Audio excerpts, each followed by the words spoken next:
Si votre nom de famille est Martin, Dupont, Lefebvre, Dubois, Boulanger ou Moreau, il existait déjà bien avant la Révolution française. Mais ce que vous ignorez peut-être, c'est que pendant des siècles, ce nom n'était pas vraiment le vôtre. Il appartenait à un curé de village qui pouvait l'écrire comme il l'entendait, à un fonctionnaire royal qui pouvait l'orthographier différemment à chaque acte, à un hasard phonétique qui pouvait transformer votre identité en une seule après-midi de dictée mal comprise. Ce nom que votre famille transmet depuis des générations, il a failli être tout autre chose. Et l'histoire de sa survie est une des aventures les plus méconnues de l'histoire française.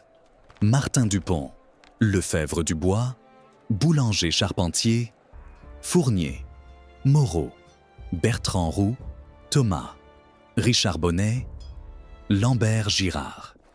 Si l'un de ces noms est le vôtre ou celui de votre famille, alors ce que vous allez découvrir dans les prochaines minutes vous concerne directement.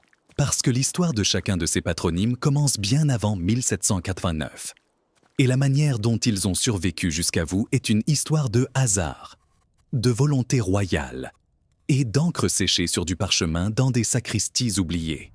Une grande partie de notre public regarde cette chaîne depuis la télévision. Si vous êtes dans ce cas, et si cette découverte vous touche, prenez un instant sur votre téléphone ou votre tablette pour vous abonner à la chaîne et partager cette vidéo autour de vous. C'est gratuit, cela prend quelques secondes, et c'est ce qui nous permet de continuer à produire ces documentaires et à faire connaître ces histoires à davantage de familles. Merci. Il y a un moment précis où tout a commencé à changer. Pas en 1789, pas avec la Révolution, bien avant. Le 15 août 1539, dans une ville de chasse royale nommée Villers-Cotterêts, au cœur de la forêt de Retz dans l'Aisne, le roi François Ier signe un texte de 192 articles. Ce document administratif austère contient l'une des décisions les plus profondes de l'histoire des familles françaises. L'obligation pour tous les curés du royaume de tenir un registre écrit, relié, paraphé, consignant les noms de tous les baptisés de leur paroisse. Pour la première fois, le nom d'un être humain ordinaire, n'importe quel paysan, n'importe quel artisan, doit être déposé chaque année au greffe du bailli ou sénéchal royal. Pour la première fois, votre ancêtre a un nom officiel. Pour la première fois, ce nom peut traverser le temps. Mais avant de comprendre ce que cette ordonnance a changé, il faut comprendre le chaos qui régnait avant elle. Dans la plupart des villages de France, les noms n'étaient pas vraiment fixes. Ils pouvaient changer d'un acte à l'autre, d'une génération à l'autre. L'existence d'un homme ordinaire ne laissait aucune trace écrite, ou presque. Il naissait, se mariait, mourait, et le village gardait la mémoire de son passage. Mais le parchemin, lui, restait silencieux. Il existait bien, avant 1539, quelques registres paroissiaux épars. Le plus ancien que la France ait conservé vient de Givry, un bourg de Bourgogne, situé non loin de Chalon-sur-Saône, en Saône-et-Loire. Ce registre remonte à 1334. À l'origine, c'était un cahier de comptes que les prêtres tenaient pour leurs besoins internes. Puis, la peste noire frappa en 1348, et le curé se mit à noter les noms des morts. Il y eut autant de décès en 5 mois qu'en 20 années normales. Ces noms inscrits à la hâte sont aujourd'hui conservés et exposés aux Archives nationales, à l'hôtel de Soubise à Paris, dans le quartier du Marais. Mais Givry était une exception. Dans la grande majorité des paroisses, personne ne notait rien. Ou si l'on notait, c'était sur des feuilles volantes qui brûlaient dans un incendie de sacristie ou pourrissaient sous une gouttière. La mémoire des familles ordinaires était une mémoire orale, vivant dans les surnoms que les voisins donnaient à chaque famille. Et ces surnoms, voilà l'une des plus grandes surprises de cette histoire, étaient la matière même dont vos noms de famille sont faits. Car les noms de famille français n'ont pas été inventés par un roi, ni imposés par une loi. Ils sont nés spontanément dans les villages pour répondre à un problème très concret. Comment distinguer Pierre de Pierre quand tout le monde dans le village s'appelle Pierre? On ajoutait quelque chose. Pierre le Grand, Pierre le Roux, Pierre Dupont, Pierre le Forgeron. Ces ajouts devenaient héréditaires. Le fils de Pierre le Forgeron devenait lui aussi Pierre le Forgeron, même s'il n'avait jamais touché un marteau. C'est ainsi que Lefebvre, du latin faber, le forgeron, est devenu l'un des patronymes les plus répandus de France, avec aujourd'hui plus de 467 000 porteurs selon les données de l'INSEE. 467 000 familles qui portent le souvenir d'un ancêtre dont les bras rouges de chaleur frappèrent de l'enclume dans quelques forges de Normandie ou de Picardie, il y a 7 ou 8 siècles. La même logique gouverne Dupont. Un homme vivait près d'un pont, peut-être un petit pont de pierre enjambant un ruisseau que personne ne connaît plus. Ce pont a peut-être été emporté par une crue au XIVe siècle. L'homme a disparu, mais son nom a traversé les siècles. Et aujourd'hui, Dupont est porté par près de 2 millions de familles françaises. 2 millions de familles héritières d'un pont oublié. Dubois, c'est encore plus fort. Quelqu'un vivait au bord du bois. Dans la France médiévale, les forêts n'étaient pas des décors romantiques. Elles étaient des frontières. Elles délimitaient les paroisses, marquaient les terres, définissaient les communautés. Vivre du côté du bois, c'était vivre à la lisière, dans l'entre-deux. Et ce positionnement géographique est devenu un nom de famille que des millions de Français portent encore. Chaque fois que quelqu'un dit Dubois, il dit sans le savoir qu'un de ses ancêtres vivait là où la forêt commençait. Mais ces noms, au XIIe et XIIIe siècle, n'étaient pas encore vraiment héréditaires pour tout le monde. Ils l'étaient d'abord pour les familles nobles, qui avaient intérêt à fixer leur identité pour transmettre terres et titres. Puis pour les marchands et artisans des villes, qui avaient des biens à protéger, des contrats à signer. Mais pour les paysans, l'immense majorité de la population, le nom restait encore fluide, changeant, incertain. Ce n'est qu'en 1474 que Louis XI mit fin à cette fluidité.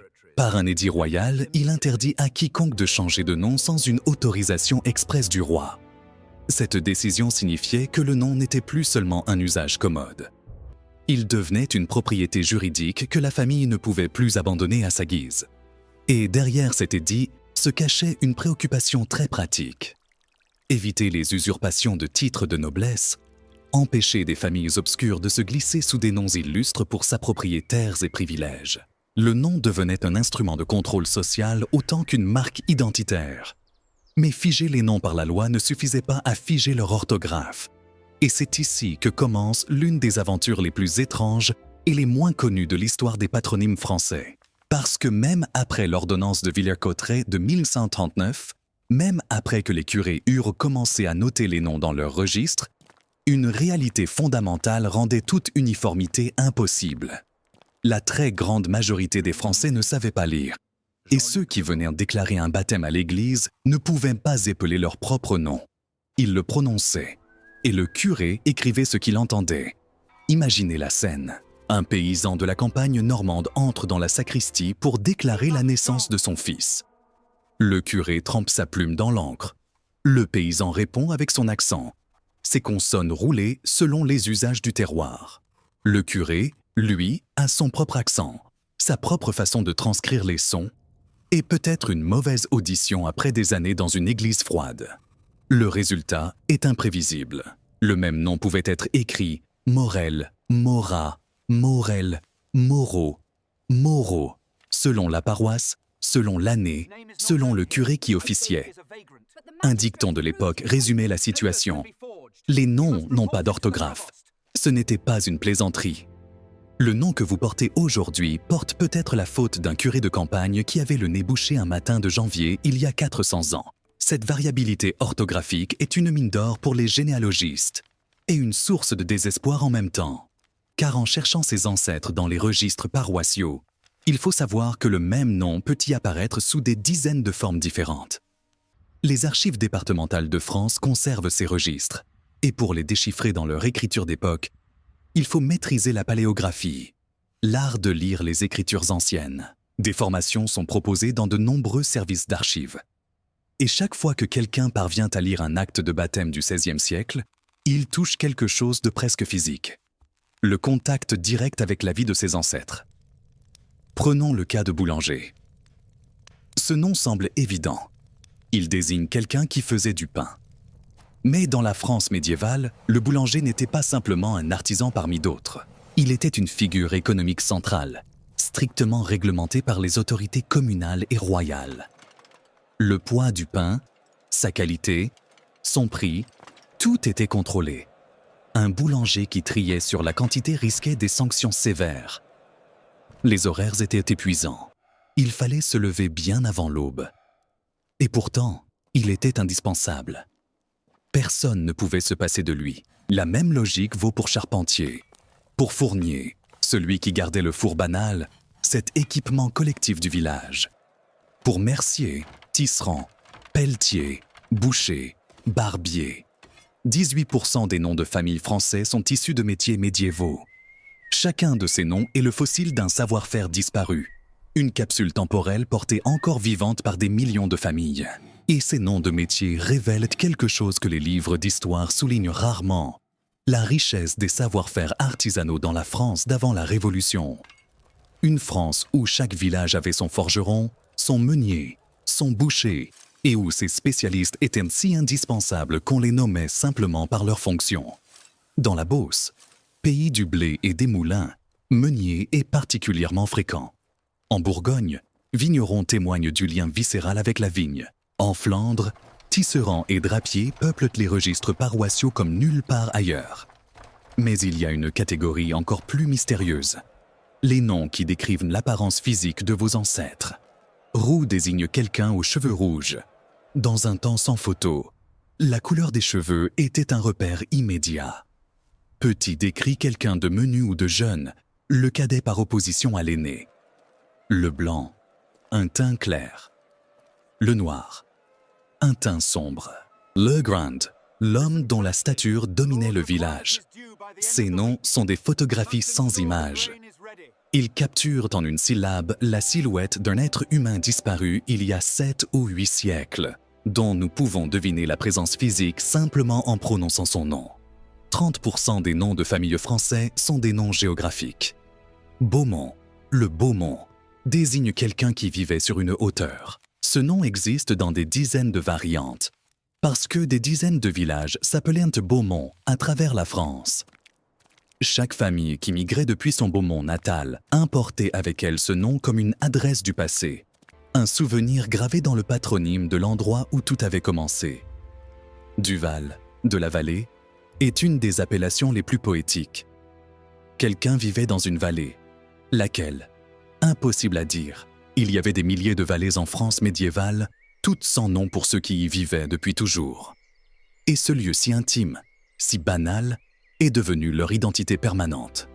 Chaque famille du Val porte en elle le souvenir d'une lumière qui tombait entre des coteaux dont personne ne connaît plus le nom. Delacroix est encore plus troublant. Ce nom porte une croix.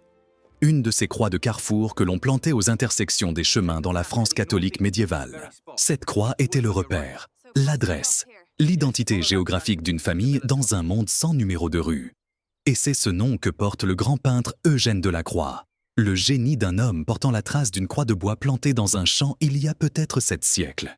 Et puis, il y a les noms de baptême devenus noms de famille, la catégorie la plus vaste de toutes, représentant 36% des patronymes français. Martin, Bernard, Thomas, Richard, Robert étaient d'abord des prénoms. Pierre, fils de Martin, devint Pierre Martin. La génération suivante transmit Martin à ses enfants, et ainsi de suite sur des siècles. Ce mécanisme simple explique pourquoi Martin est, depuis des décennies, le nom de famille le plus répandu en France. Non pas parce que toutes ces familles descendent d'un même ancêtre, mais simplement parce que Martin était l'un des prénoms les plus populaires de toute la chrétienté médiévale, porté par saint Martin de Tours dont le culte rayonnait dans toute la France. Chaque hameau avait son Martin. Et chaque Martin a laissé une descendance qui porte encore son prénom comme un hommage involontaire. Mais voici ce que peu de gens savent vraiment. L'orthographe des noms ne s'est jamais fixée avant 1877. Pas 1539, pas 1789, pas 1803. 1877. Avant cette date, le nom était avant tout phonétique. Il se prononçait, il se transmettait oralement, il s'adaptait à chaque curé, à chaque scribe qui l'entendait pour la première fois. Un dicton courait dans les villages. Les noms n'ont pas d'orthographe. C'était vrai jusqu'à la fin du XIXe siècle. Ce qui signifie que si vous consultez les registres paroissiaux dans les archives départementales, vous trouverez votre nom sous des formes que vous ne reconnaîtriez peut-être pas immédiatement.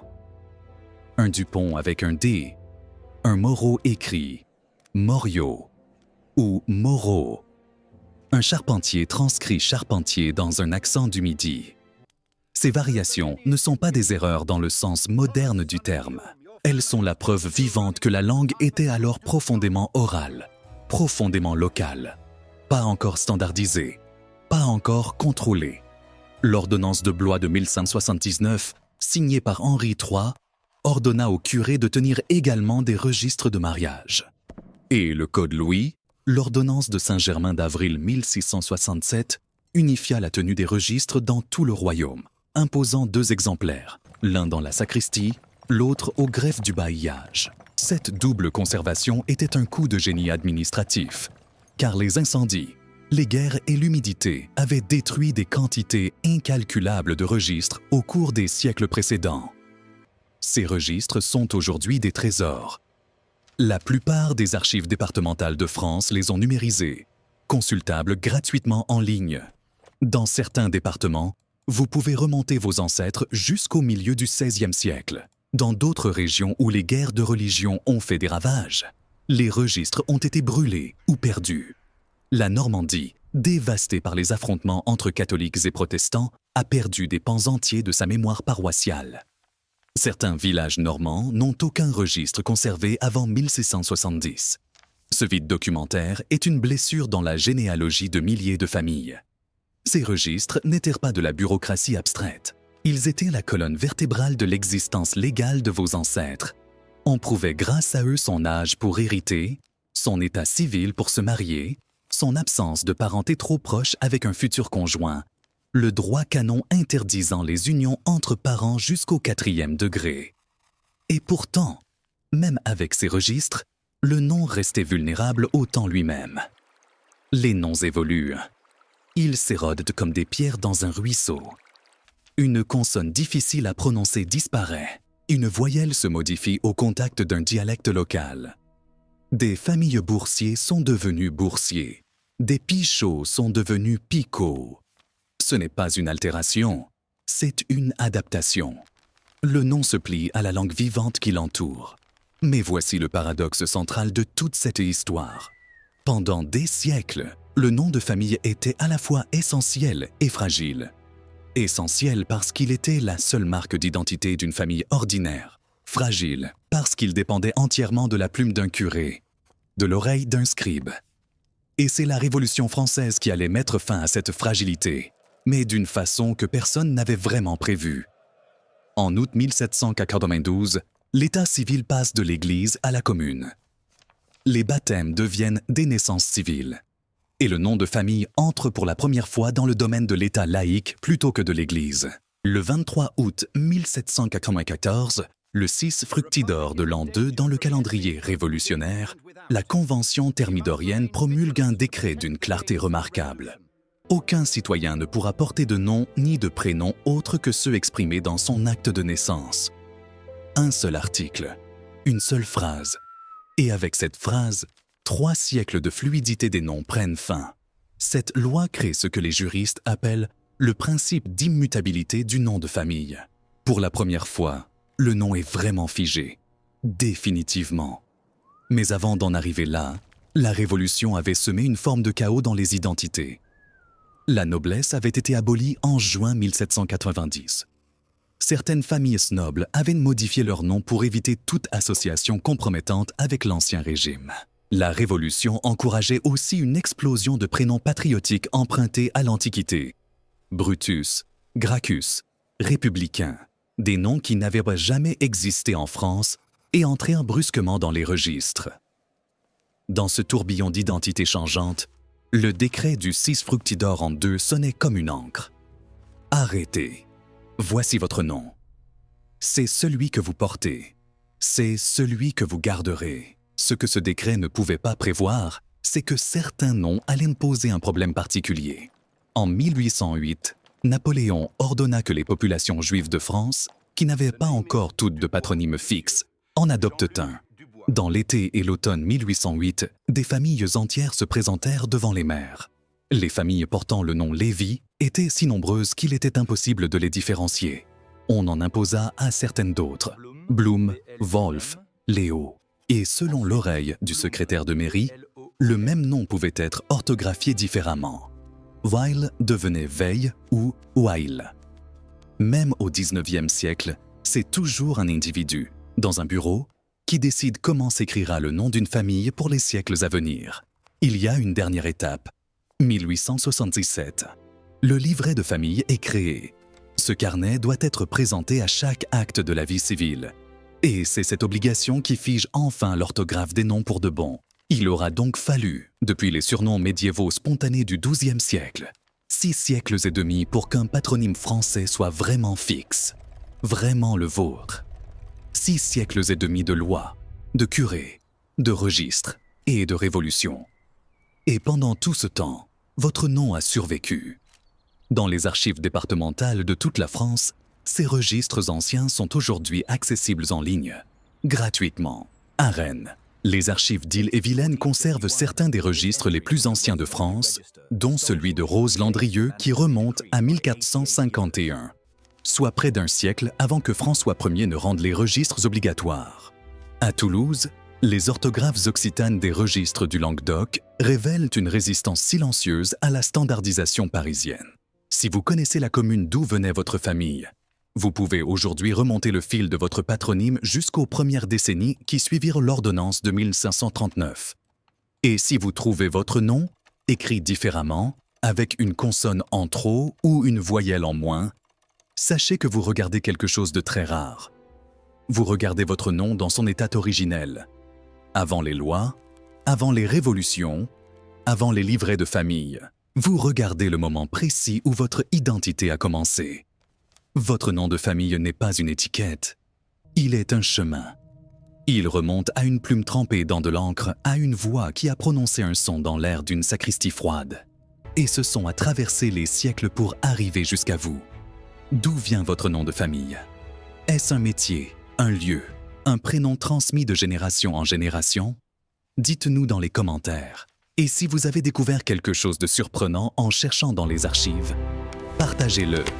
Parce que chaque nom cache une histoire, et certaines histoires méritent d'être connues bien au-delà d'une seule famille. Abonnez-vous à la chaîne pour ne manquer aucune des prochaines révélations sur les origines de vos ancêtres.